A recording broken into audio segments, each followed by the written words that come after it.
Tout savoir sur la Glide Air Midlands, tel est le sujet du jour.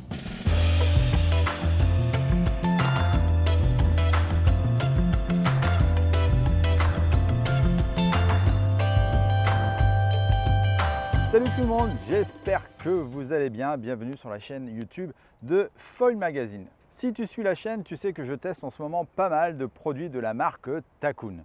Tu sais aussi que j'aime bien te proposer des bons produits adaptés à ta pratique et aussi à ton niveau. C'est pourquoi je vais te parler aujourd'hui de la planche de Wingfoil, la Glide Air Midlands de la marque Takoun. Tu sais, les Midlands, c'est les planches un peu à la mode en ce moment et c'est pas pour rien non plus. Tu vas voir, je vais t'expliquer tout ça dans cette vidéo. Cette fois-ci, c'est une planche gonflable, bien pratique pour voyager par exemple, ce qui est mon cas, ou alors quand tu habites en appartement ou que tu débutes et que tu n'as pas envie d'une planche rigide, fragile et une planche qui ne prend pas beaucoup de place. Donc au sommaire de cette vidéo, je vais voir avec toi son unboxing, on va voir ses principales caractéristiques, pour qui elle est destinée, on va la parcourir en détail, on va voir son shape, sa fabrication, etc., etc. Et à la fin, il faudra bien la tester sur l'eau. Je l'ai testé juste là, derrière, ici au Portugal, à Lagoa de Albufeira.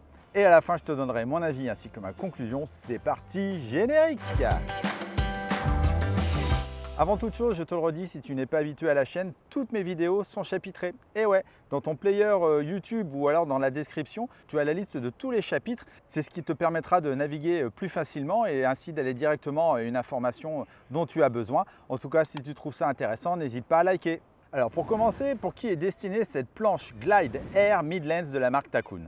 Donc c'est une planche gonflable qui te servira aussi bien pour faire de la wing, mais tu peux aussi l'utiliser en subsurf par exemple. Et surtout même en para-wing. Et oui, ça aussi c'est le truc à la mode en ce moment. Avec son format Midlands, elle t'offre un très bon compromis entre un shape compact, mais aussi avec de la longueur pour te donner de la vitesse et de la largeur pour te donner de la stabilité. Et ça, je le redis, on en a surtout besoin en para-wing. Enfin, elle conviendra pour ceux qui recherchent une planche qui n'est pas fragile, donc que tu peux cogner si tu es maladroit, ou alors qui ne tient pas beaucoup de place puisqu'elle est gonflable et une fois pliée, vraiment, c'est hyper compact, ça ne prend pas de place dans le coffre d'une voiture ou alors dans un appartement. Perso, je le redis, je l'utilise surtout quand je voyage, ça ne tient pas beaucoup de place dans un grand sac de kite par exemple, et surtout, on ne risque pas de me la casser et c'est plus léger qu'une planche rigide. Voilà pour ce chapitre. Maintenant, parlons de ses principales caractéristiques. La planche existe en 3 tailles. Tu as une 5,6 pour 90 litres, une 5,9 pour 100 litres et une 6,3 pour 110 litres. Pour ce test, moi j'ai la 6,3 par 24 par 5 pour 110 litres. Alors je te mets le tableau détail avec le litrage, tout ça, tu n'as qu'à faire pause si tu veux avoir les informations plus précises. Niveau couleur, tu n'as qu'un choix de couleur, c'est les couleurs Takoun, c'est le bleu avec le orange et du grip noir. Concernant la fabrication, on a du woven drop stitch. C'est vraiment ce qui est le plus utilisé pour la fabrication des stand-up paddle gonflables. C'est ce qui fait aussi que c'est du thermocollé, que la planche est légère et qu'elle est plus résistante. Et tu as beaucoup de petits fils à l'intérieur qui font qu'on a une planche aussi rigide. Niveau prix, elle se vend sur le site Takoun qui fait de la vente en direct. C'est pour ça que les prix sont intéressants. Entre 560 et 600 €. Pour une planche de cette qualité, franchement, c'est un prix plus qu'intéressant. Je te mets le lien direct dans la description si jamais tu veux te la procurer. Voilà pour les principales caractéristiques. Et tiens, pendant que j'ai toute ton attention, et oui, si jamais tu veux me soutenir et m'encourager, n'hésite pas à liker, c'est le petit bouton aussi dessous. Et je le redis, vous êtes plus de 70% à regarder mes vidéos sans être abonné. Alors surtout, n'hésite pas à t'abonner, c'est l'autre petit bouton. Ça mettra plus facilement la chaîne en avant. C'est ce qui me permettra de te proposer toujours plus de contenu.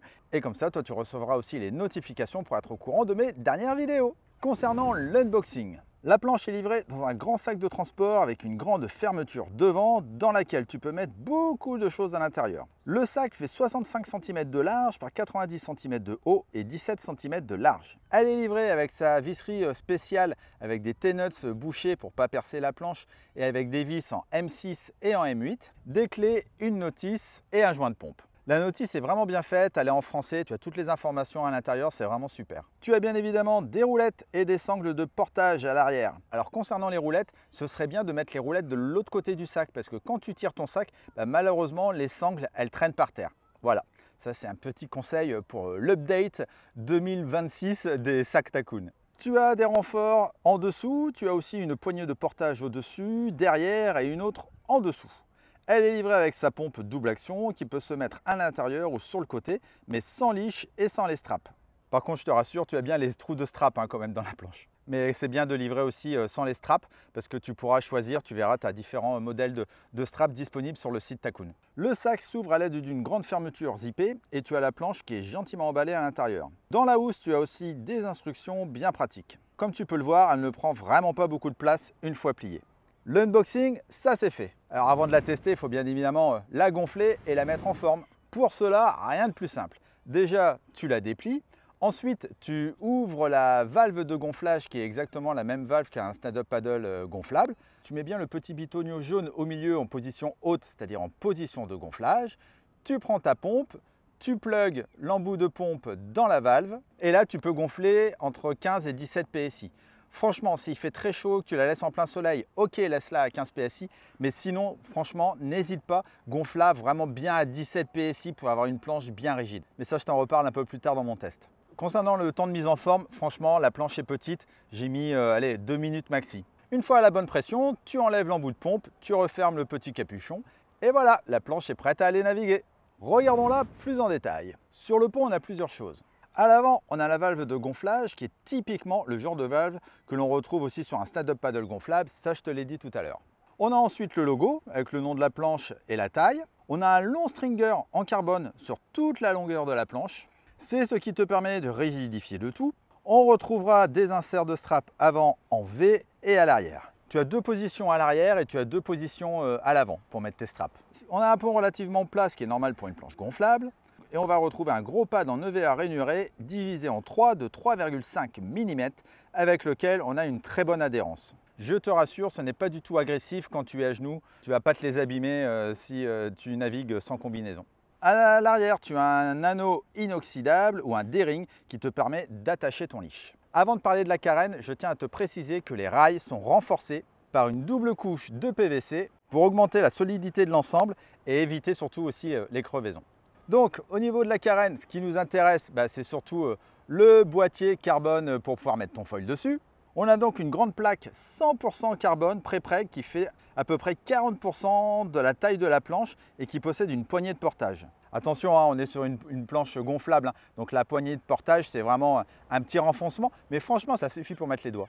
L'ensemble a une forme profilée et au niveau des rails US Box, ils sont faits pour te permettre de laisser les T-nuts sur ton pied de mât, Takoun par exemple, car tu as des encoches à l'avant et au milieu.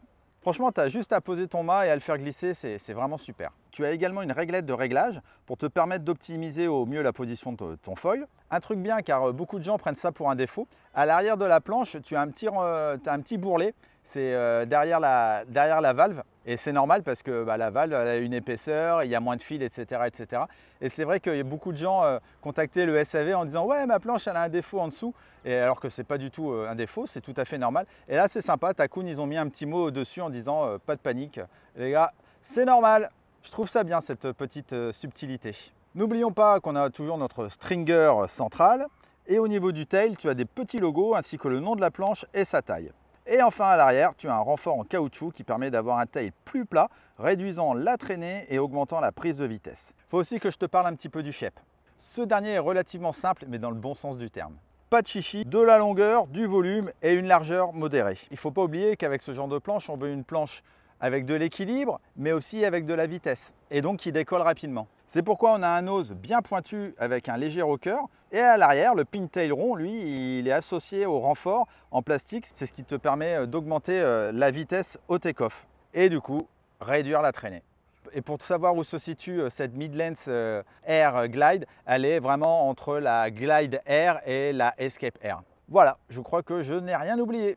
Maintenant, tu veux savoir ce que j'en pense? Pour rappel, je fais 1m80 pour 80 kg et je l'ai testé, comme je te l'ai dit dans l'introduction, ici derrière à Lagoa de Albufeira au Portugal. Je l'ai testé dans la lagune et un tout petit peu en mer, mais c'était relativement plat parce qu'on n'a vraiment pas beaucoup de vagues en ce moment et pas beaucoup de vent non plus. Niveau matos, j'ai navigué avec la Wing V3 Pro en 5.5 et au niveau des foils, j'avais le flair en 1400 et en 1050.